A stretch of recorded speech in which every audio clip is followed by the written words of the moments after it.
On episode 60, Dr. Robyn Magalit Rodriguez returns to the show to check in a year after leaving academia and starting a farm. We talk about retirement from academia, what it means to start and maintain a farm, a commitment to nurturing community, and of course the question, are you Filipino enough? If this is the first time meeting Dr. Rodriguez, you are in for a treat and some good old-fashioned healing of the heart, mind, and soul. Thanks for being here. Grab a beverage, pull up a chair, and enjoy listening to my conversation with Dr. Robyn Magalit Rodriguez. My name is Bruce Reyes-Chow, and this is BRC and Friends. Each episode, my co-host and I chat with activists, artists, academics, and adventurers to discuss politics, faith, pop culture, technology, and as you will discover, pretty much everything that pops into our heads. This is basically an excuse for us to hang out with friends and colleagues and riff about things that matter. Welcome to BRC and Friends. All right, I'm joined again this year. It's been a year since Dr. Robyn Magalit Rodriguez has been on the show, so I'm very excited to have her on today. And so we're just going to jump right in. For those of you that didn't listen to the episode last year, please do. It's excellent, as all of the episodes are excellent. But we are really excited to have you on, Dr. Robyn. So could you just, for the folks who don't know you, introduce yourself, kind of give your context, pronouns, where you are, and all those kinds of things? Sure. Thank you. And thank you again for bringing me back. I'm so excited to be here. It's kind of hard to actually answer the question or actually introduce myself because I feel like I'm in such a position. But, I think most people know me as Dr. Robyn Rodriguez. I'm currently Professor Emeritus of Asian American Studies at UC Davis, which basically means I am a retired professor. So I did retire quite early. I'm not close to retirement age. Right. I think I'm not close to retirement age. Do you get something special? Do you get something special with emeritus? Do you get to keep keys? No, not from that institution. No, that's true. I pretty much it was like, bye. Oh, yeah. Awesome. So, but, I'll use the Professor Emeritus because it sounds fancy. And that's right.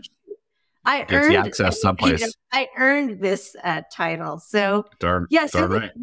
Most folks do know me in my role as a university professor. One of the major things that I'm very proud to have accomplished is I built the Bulusan Center for Filipino or Filipinx Studies from the ground up in 2018. And we're actually kind of closing it out and transitioning it out of the university with my exit, because a part of what prompted the retirement was, in fact, a lot of my frustration with the failure of investment in Filipinx studies by the university and academia more broadly. I am also very much a community organizer. I've been doing lots and lots of work in the Filipino community as an advocate. And one of the roles I'm playing right now is I'm a president for the Filipino American Educators Association of California. But I'm in transition. Yes. I created a new community-based organization in my late son's name, the Amado Kaya Initiative, which is running lots of great programming and will house what programs we had with the Bulusan Center. And I'm also actually a farmer. Yes. Brand new to farming. I grew up in the East Bay in Union City, California, when it was no longer farmland. It was pretty much just, an ethnic suburb with lots and lots of Filipinos. But I didn't grow up farming, but made a pretty radical decision to completely cultivate a new kind of relationship with the land. And so, everything else followed. So that's where I am now. Some people like to call me, what do they call me? Doctor, Mama, Ate. all the honorifics. Well, I was like, I don't know where we are in age. Like I'll just use doctor because it's always that where it's like, where do you, which honorifics do you use? I don't know. Well, I turned 50. So what's that to you? We're close. So you're young, you're younger than me. Okay. Cool. I've been more meetings now where I'm the oldest person, and there's times where I use honorifics, whatever, but I'll be in some meetings. I'm like, oh, I realize you did not use my, because you're using it with other people. Because I think folks don't know where I am in the age structure. And I always tease people afterwards. I'm like, cool, yeah. Just want to let you know. They're like, okay, sorry. I know. And at least it's Kuya, because now it's also like, Auntie? Yeah, exactly. I got called it by somebody like they said, Bruce is like my punk older brother. I'm like, I'll take older brother rather than like great uncle. Like he's like, okay, I'll take that. And you also, I wanted to talk about academics a little bit. Yeah. But you're also known as you use the phrase people's professor, right? So can you explain that a little bit? What does that mean to you as opposed to just being an academic with the PhD and all that? What does it mean to be a people's professor? Yeah, well, it's funny. I think I've always been a people's professor, but it was sort of part-time, meaning that I never thought of myself as, or my ambition was never to get a PhD and become a university professor just so I can write for other professors or teach just to the students in my classroom. I never imagined that was going to be my life. And it wasn't. So as much as I was doing all the work that, is expected of me as a university professor, I was always doing work in the community, providing workshops, lectures, oftentimes uncompensated. I've had to change that a bit because, I put a lot of volunteer work into the community for, over 3 decades. I think it's okay to get compensated a little now. But anyhow, I did a lot of that work. Philam History Month to this day is stacked, and this has been my reality for most of my life because it matters to me. Even building the Bulusan Center, I never got paid for the most part for doing that work. It was a labor of love. And so I think, the pandemic and loss really had me take a pause to think about whether it made sense to be part-time people's professor and full-time university professor, and whether my heart is really about being a people's professor full-time. That's all I really care about. Yeah. I only really care about, my community and people who are drawn to a form of knowledge that isn't, ordinarily available. I want to make that available. So yeah, that's been a really big part of who I am, for sure. Yeah, that's great. I ask it so much of a kind of a selfish reason. I have 3 children, but 2 of them, one is working on their PhD application right now for the fall. The other one is a junior in college and also wants to do their PhD, and they're doing ethnic studies, American studies, poli-sci. And, they never listen to anything that I do, of course, because they're my kids. But I'm like, listen to the episode with Robyn Rodriguez. You got to listen to it because you talked about academic world and all that. And they come out of, they're doing all the things. And I think they are struggling with their mentors saying, yeah, this is terrible to work in an institution. It's also amazing and wonderful, but it's also, and they want to kind of, they're both huge activists but are drawn to that deeper diving in of stuff. And so what do you tell like young people now or whoever's looking at PhD work? I think I want to go and pursue my PhD. And this is not where I was thinking the podcast would go, but let's go. So when people ask you, I asked Kevin Nadal the same question as an academic, as we would consider kind of a people's professor as well. What do you say to those young folks who come to you and say, I'm thinking about a PhD? Like, how do you help them navigate that? Sure. Well, first off, have them reach out, especially if things about what I'd said kind of resonate. I think it starts first with what is the vision? What vision do you have for yourself? Are you going into this work because you have a deep desire to tell our community stories? Now, if that is the desire, the institution does not encourage people to go in with that sort of desire. Now, you either just recognize that is the dynamic and you cultivate all sorts of strategies so that you can continue to keep rooted in the thing. You asked kind of earlier before we hopped on, that you might ask me about, what gives you joy. It's a question that we all have to ask. And I think it's really something important for them to consider. If the thing that gives them joy and excitement is I get to tell my community stories, know that this is that the university is not an institution that is about fostering people with a passion for their people's stories, right? Yeah. What they want is people who are going to contribute to this, this body of expert knowledge. Now, you either go in recognizing there's this dynamic, but your joy is something else, and find ways to kind of inhabit the complexity of that experience, or maybe there are other pathways to pursue. Yep. Right. Now, there may also be that your joy is to do that. You do want to do the work of being engaged with other scholars, because that just is a thing that drives you. And, it's not like it doesn't still excite me. I'm so bullish. I love to dive deep in big theory and like get lost in it. And I'm an air sign. I don't know. I guess that's why. But yes, I get it. I get it. But, for me, it was never fully satisfactory. I still wanted to live in the world and be able to kind of engage with the community, because at the end of the day, that's that mattered to me. It's always mattered that, are we collecting our community stories?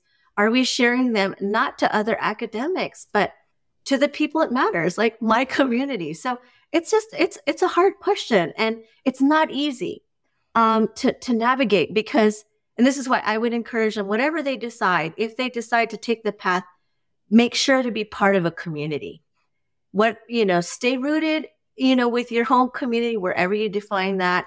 Create a collective or a community in the space of academia, because you can and you will get sucked in. Believe me, I'm also a sociologist by training. When you are socialized over many years in a particular kind of way, that becomes your new normal. Yeah. And so I think part of what allowed me to keep this identity as people's professor, and not just as an identity, but to actually be it, is because I constantly maintained a real deep rootedness in various collectives and communities, so that my norm was never their norm, ever. Right. It was always uncomfortable. I mean, something that, I've said before is that, I used to suffer from imposter syndrome until I realized, what? That's okay.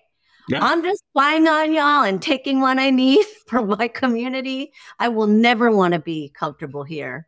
And, that's my own aspiration. But again, I'm totally supportive of folks who have different aspirations. Just be honest with yourself and understand what you're up against. So I don't discourage folks from pursuing that path, but I do ask people the hard question so they understand like what they're getting into, Yeah.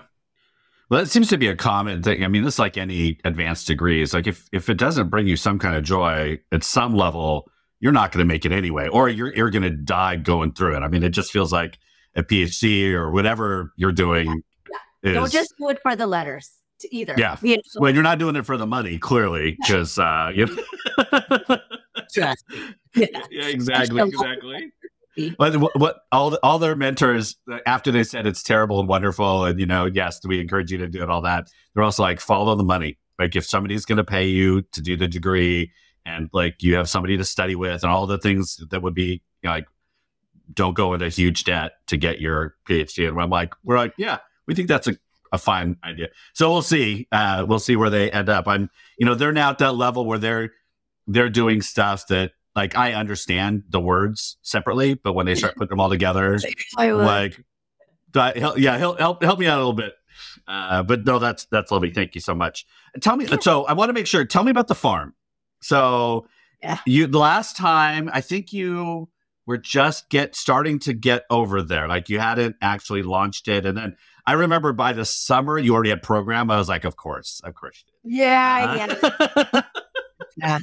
Yeah, no, I think you're right. So yeah, we have been officially living on our land, or tending to our land, for just about a year and a half. Okay. And mind you, I did grow up in Union City, California. We're then, and so, apart from, a little tiny garden in the backyard that my grandma sometimes maintained. Certainly my parents did not have the time to maintain. That was about it, and maybe houseplants.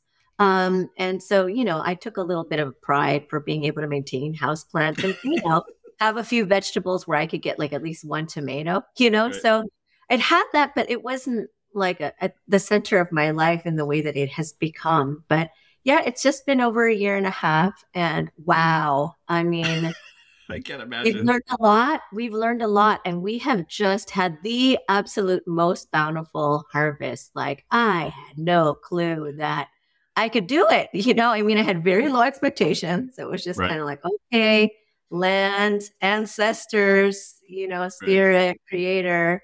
I'm just going to just leave it to you to teach me. I'm going to watch and learn and do what I can, and, just approach this.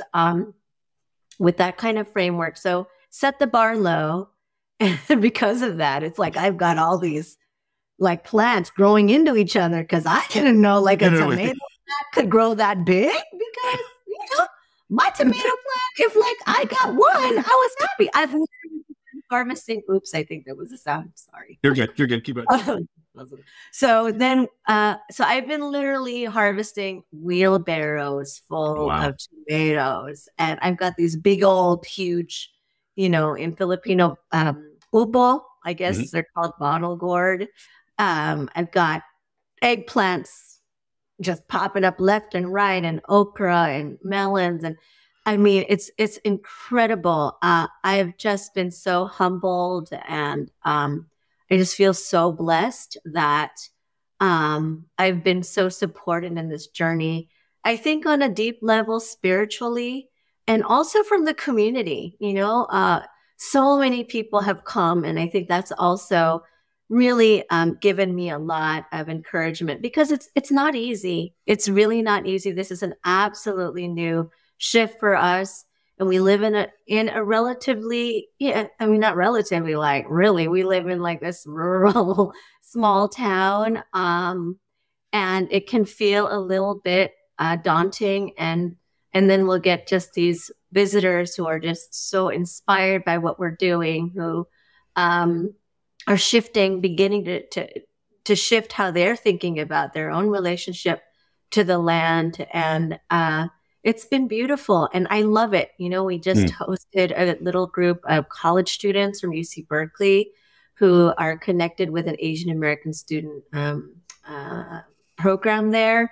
And it was amazing. I just felt like, now this is my classroom. Right. This feels exactly right.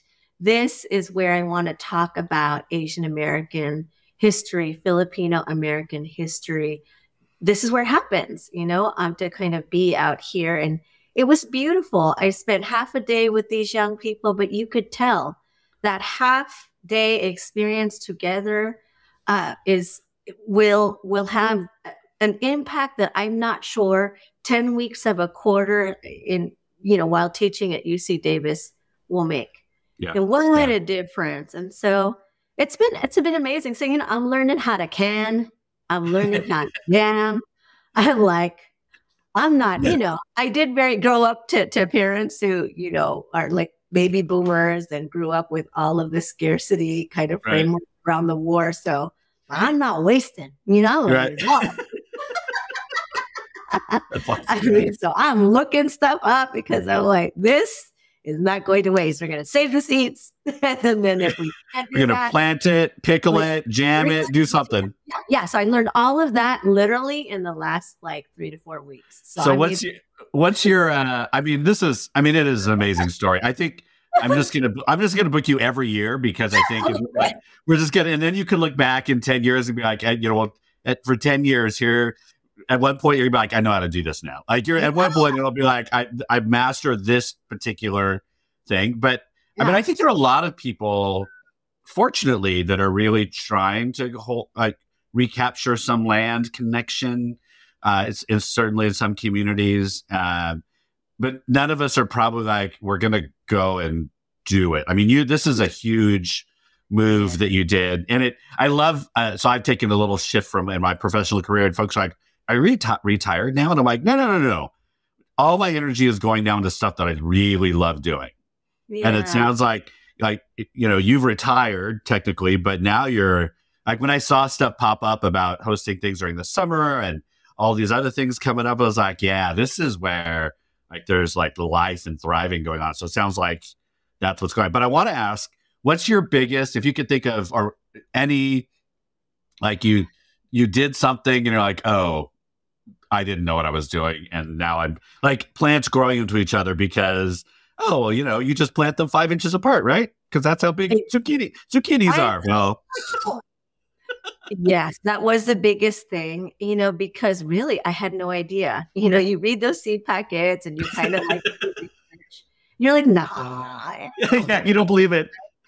talking about, and so it's so much. Like I'm tripping over, I'm like, dang, I don't want to waste it. It looks so great. That's like how many pots of tinola right there. Do you know what I mean? So that was definitely learning. I mean, even we didn't build trellises because, again, I'm like, why am I going to build a trellis to hold like a tomato plant? Like, oh, interesting. So they just grow flat then, right? Or they just start? Yeah, so they're kind of just like a big old bush. And okra, like I didn't know okra grew like that. You know what I mean? I got excited. I like okra, but how does it? Is it a vine? Is it a bush? What is it? Like a plant, and it okay. Up and it comes. You see these pretty yellow and purple flowers, and you're like, oh wait, that's okra. Oh, like it's amazing. So that was a big thing that we learned. I mean, one of the big things that we continue to be challenged by, and my husband is amazing, like, wow, engineer, YouTube engineer, but basically he had to figure out how to redirect water. We are on a well system, but to redirect water to get it to our fields. So there was a lot of trial and error, like trenching pipes and all that. And, we're really trying to be water wise and really conserve water. So, we had to install like a drip system, which basically really targets the plant directly. And so, there's all these things we had to learn. It was not easy. I think one of the things that we learned early on, which I'm glad we did, which was that to stop thinking that we had to get the property ready before we could engage the community. I think at some point it was like, you know what? The whole vision here was to engage and invite our community. Let's just go. This is more than enough. Let's open up the space. Let folks come and watch a process as it shifts and changes and evolves, and invite even help. And that's also shifted a lot because there is so much love and support out there. I think we are tapping into a deep longing in our communities, a longing that I think we may not have realized was there. I think that the pandemic was among the things that might have like really brought that longing into more awareness for us.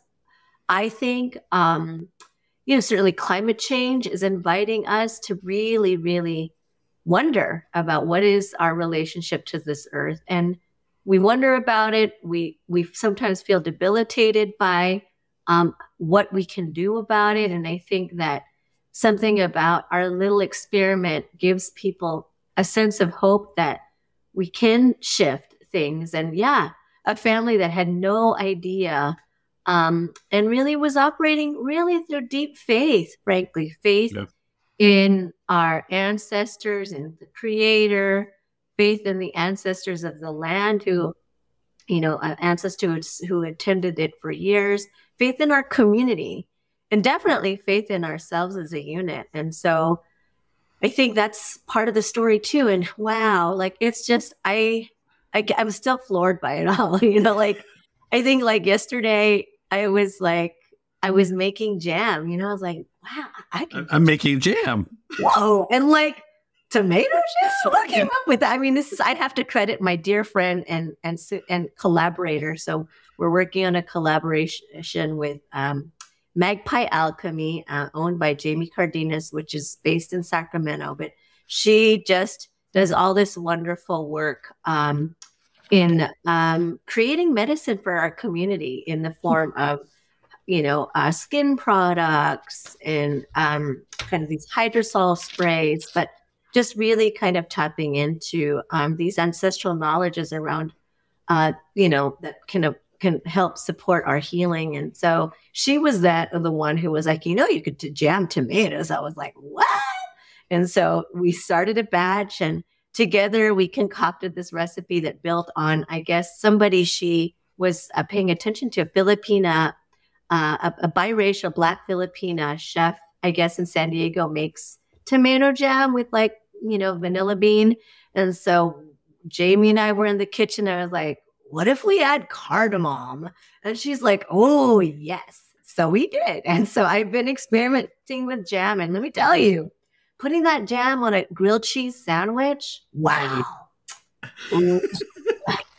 It's like, wow. I mean, we can talk about food now. I mean, welcome to the new podcast on food. I'm going to tell you about all the funky, weird things I made. Like I made some dope pickled radish and cucumber. Like what? I don't know. I love like just the process of cooking. I have a friend who just came out with this amazing book called Just Kitchen and talks about the entire kind of spiritual grounding of the kitchen space and harvesting and cooking and prepping and all the kind of things. Are they in a podcast? I'll have to listen. They will be, yes. By the time this one comes out, we'll have already been out. So yes, okay. It's called Just Kitchen. Okay. And it's lovely. I just read. I wish I had a copy right here somewhere. But but I think there's like this reconnection. Like whenever I make adobo, it's my grandfather's recipe, and like there's this connection. I have this dim sum recipe from my Chinese side, my grandma, and like when I prep it, I have to make it the way that she made it, and I dice the things the same way, and that, and I pass on like my kids as they're starting to call me and be like, so how did you do this? I'm like, well, here's how I did it, but like play with it. I mean, that whole food grounding process is just so beautiful. Oh, I have a question for you. Filipino American History Month. Yes. Adobo, peppercorn or no peppercorn? Oh, peppercorn. Thank you. Who doesn't do peppercorn? Apparently, there are some Filipinos who like that is not, peppercorn is not. And I'm like, well, one, there's no right way to make That's adobo. Right. Agreed. Like that's no authentic Filipino. There are lots. Exactly. Okay. Our adobo should look like us in general. Yes. But there was like a serious no peppercorn like throwdown, and I was like, I disagree. I disagree. I'm on the peppercorn side. I think I've watched some reels and things of like white chefs or non-connected people like making adobo, and I'm like, oh, that doesn't go. What are you doing? Why are you putting that? No. But peppercorn, I'm okay. I had to clear that up. Thank you. Thank you. One more vote for peppercorn. So I am keeping track. Like the bougie, fancy, multicolored peppercorn stuff. Well, there we go. Whoa, now. Calm down over there, farmer. Calm down, yeah. No, you're gonna start putting like everything in the farm. That's what your new adobo is gonna be like. Because whatever we got left, which would kind of be appropriate, right? Whatever is left is going in. Yeah, that's right. So I want to shift a little bit. It is Filipino American History Month, and I've talked before this about the being history and not heritage and all those, and we've had some amazing people on, but. One of the things that I know my kids struggle with, I've struggled with, and a lot of Filipino Americans struggle with, is the question about if you're Filipino enough. Right? You walk into a room, and sometimes, our community, we can begin to build these kind of structures of who is in or out and all those kind of things. Do you speak? What do you eat? Do you all of these markers and litmus tests? And so as I talk with Filipino young people, there's a lot of folks have this imposter syndrome when they go to Filipino things. Like, I'm not enough to be here. So what, has that been a question people have asked you, or how do you respond to a young person who's coming into some awareness and, are wondering, am I Filipino enough? How do you respond to something like that? Sure. That's definitely, that's really hard. I think when that question gets posed to those of us who were born and raised outside of the Philippines, it's like an accusation. It hurts, right? Even, when you're feeling like people are making you feel outside of this thing that is so much a part of who you are, when you already feel oftentimes like an outsider. So one of the things I say is, well, first of all, the very term Filipino was always an invented term. I mean, let's remember that Philippines is an archipelago.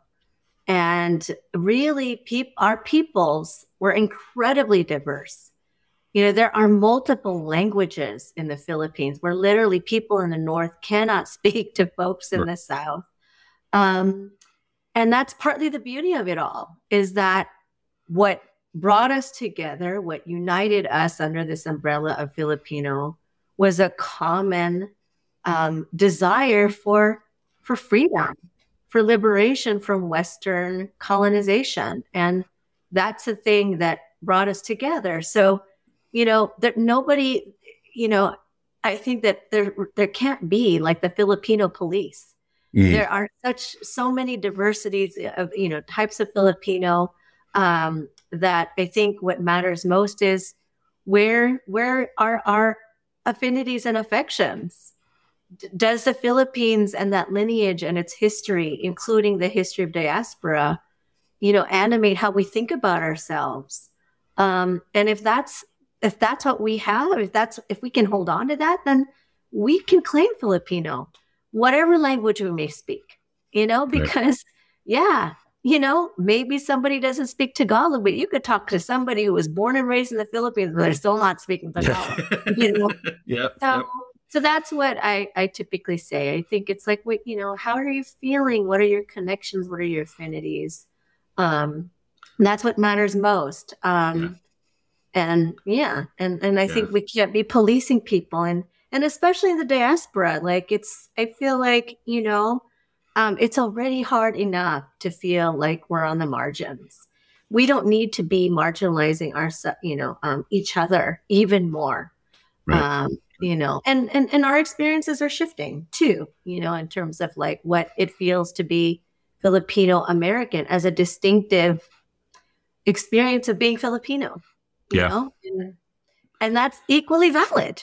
Yeah. Well, and equally as diverse, right? I mean, just that like what does that even mean? We talk about it. It's like, East Filipinos.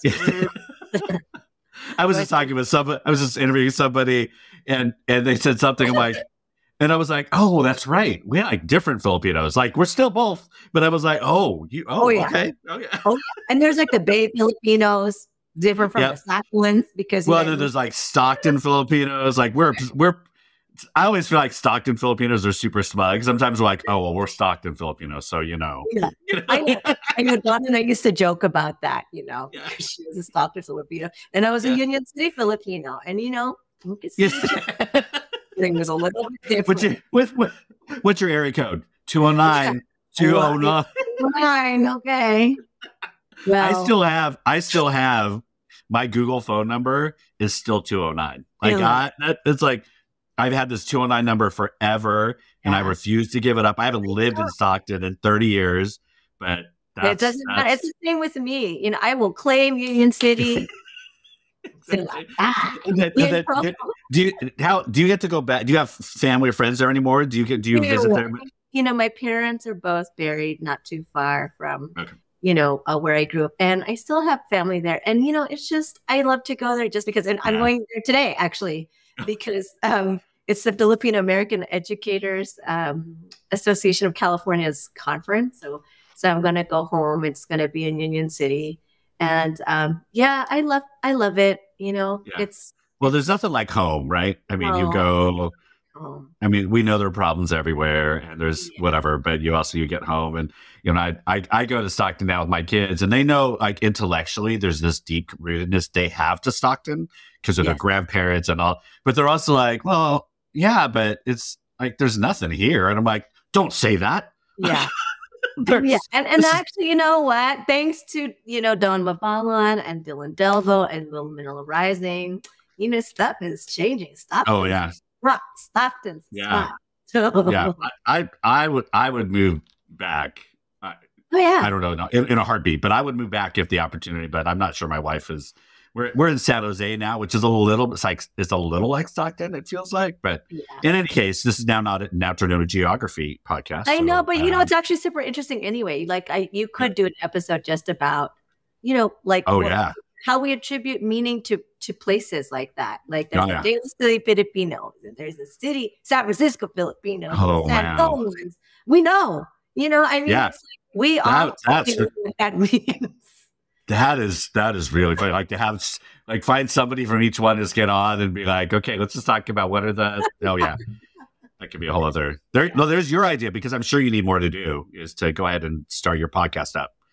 Because I know that was one of the things you wanted to try to do. At some point. It's just like, oh, that's the other thing. Speaking of farming, what did I learn? You gotta be there, And so I just didn't have much time for anything else, like every single things will die, right? Things will die if you don't.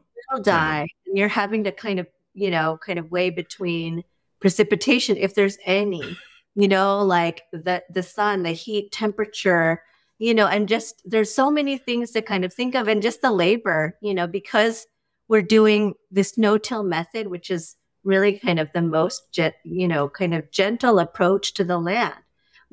It means you have to plant things. So we're literally not hacking into the soil. That's a whole other conversation. But basically, kind of, we draw from techniques that are meant to be regenerative to the soil and not extracted from it. And so it's just work. It's a lot of work because we're not using chemicals. Trying to use minimal, machinery is like a lot of just physical labor. So, I needed to do that. I needed to be super present with that. But yeah, I do want a podcast for sure because, social media, I don't know, it doesn't feel right. I like the longer form of podcasting. This is fun. Look, it's been 30 minutes. We had so much fun. And social media right now is just changing so much. I mean, it's one of those. There's some parts that I love, and I connect with my family. I mean, that's the only way I know what my younger nieces and nephews are doing. I mean, that's true. But there's also this part about it is like, it's also part of this industrial complex of getting stuff out, so that that whole gigging world, and like you got to get paid. Like today, I'm like, if I don't send the invoices, I probably am not going to get paid because they're not going to be like, oh, we'll just go ahead and make sure we compensate. Yeah. Anyway, that's a whole other podcast, but let's shift. Yeah. So what's bringing you joy? What's moved you lately? What you like, whether you're reading, watching, listening to anything, what are the things kind of that have moved you lately? Yeah. One of the things that, I feel like I've been doing a lot of reading just because that's the kind of person I am. I'm constantly moving and shifting. Let me tell you, the thing that really inspired me lately was reading Jen Soriano's Nervous, which is sort of a memoir and meditation on mental health and healing in the Filipino community. Beautiful, sometimes hard, but definitely, I think, very inspiring text for me. What's recently given me joy, actually, is I've rediscovered my love for writing. I think that over the last few years, I'd started to develop a relationship or just a kind of writing wasn't giving me joy. I felt like because I had to write in a way that conformed to certain demands of academia, which I could do. Mm-hmm. And there was a certain joy that I could feel in that mode of writing as well. But it stopped giving me joy. And so writing as a practice altogether was really just, I was kind of averse to it. But I've started writing again, and I feel like I'm starting to find my own voice again and lean into that in a way that I wasn't, to be an expert was to not have your own voice. You kind of have to rest on all this data and kind of previous bodies of, knowledge. But that's definitely given me joy. So, I mean, apart from reading Jen Soriano's Nervous, I've been reading like a hodgepodge of things. So, I really feel like I haven't been responsible as somebody who has always said that they were in solidarity with Native peoples, but I don't know that my practice was actually aligned in that way. So part of what I've been doing is a lot of self-study on Native American histories, from the most local ones to where I live, and more broadly in California. And so that's been really important to me.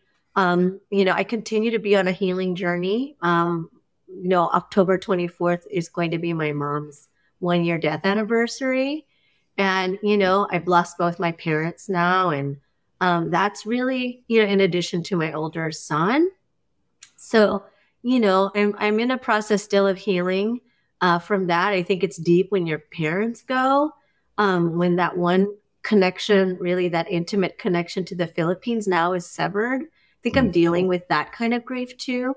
So I do read a lot of different kinds of wellness texts from, different perspectives and, spiritual and kind of, healing kinds of, texts. So yeah, so my nightstand is full of a whole bunch of books that I cycle through, but that's okay. Yeah. What am I watching? Okay. I don't know. I really, really loved Ted Lasso. It was kind of funny. Moving on. I know. To Shrinking. I don't know. Not that it's so funny. They're our family are huge soccer people. Like we just spent the World Cup, the Women's World Cup in Australia, New Zealand, and got to watch the Philippines team win their first World Cup game ever. It was amazing. But we've never seen Ted Lasso because oh my God. So the reason is there's no grand like ethical dilemma for us. I don't it's the fact that it's the fact that we're like, my wife and I have both like, we have reached the point where we are not going to pay for one more streaming service. I know. It's like we already pay for too many, and it's not as if we can't. We just like it feels like one more. I was wrong. We're not going to. And there's no principle. It's just like we have been sucked in. So, but everybody's like, you haven't watched Ted Lasso because we're such soccer people. And I'm like, I know, but I'm not going to do it. I know. It's so cute though. Like I've heard it's good.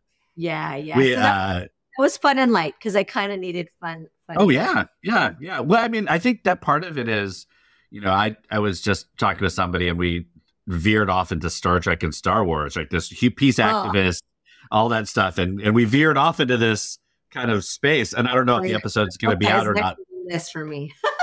Wait, say that again.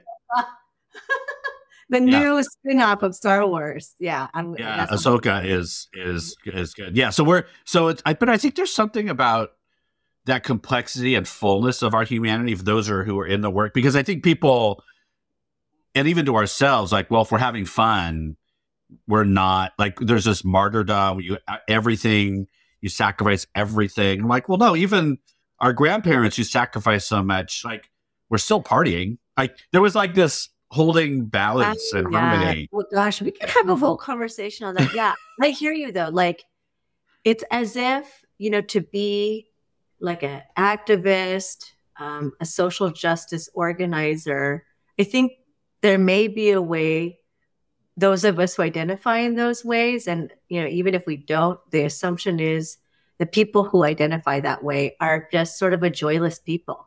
Yeah. Because, what is there to be joyful about? Right. And there's an argument to be made about that. We're facing all sorts of crises. Sure. And turn on the news, put on a social media feed. It is going to kind of be filled with lots of horrible, violence, state violence perpetrated by individuals. It's climate crisis. Yep. I get that. And it's true. Those are very real. That is our reality. And I think, and that's kind of why I think I've shifted in the way I have. What is going to sustain us in doing the work to transform that? We need to have a space where we are experiencing joy, even resting. One of the big books that I read was Tricia Hersey's Rest is Resistance. And this notion that, when do we, start to imagine where do the visions for something different and better come?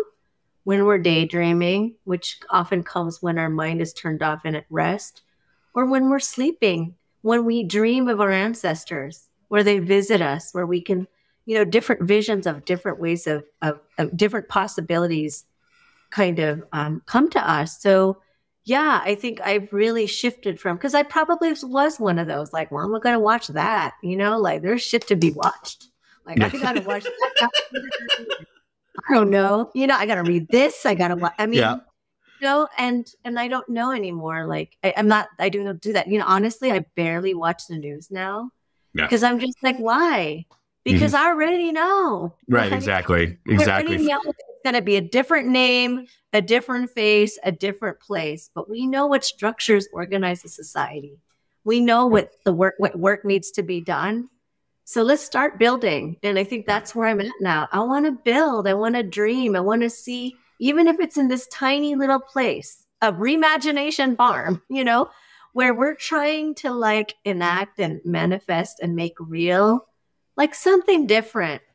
I want to, can I just share that? And if there's a ripple effect, because I believe in it, I think there will be a ripple effect. There is a ripple effect. And maybe transformation will happen in different kinds of ways. And thank you. That's, I mean, I think, I think that's exactly, when I run into young folks who are just like all about, and I get it, and I've been there, and I'm like, well, tell me where is the joy? I ask them, well, like, where, because if you're not finding those spaces, like, what are you working towards? Like, what are you trying to help create together if you can name those places where it? And the science fiction conversation we just had with somebody, we were like, why do we like science fiction? Yes. Star Trek in particular, right? It creates these worlds like, that's like, still has all the crappiness, but here's a vision of what could be. And that's right. In the midst of everything else.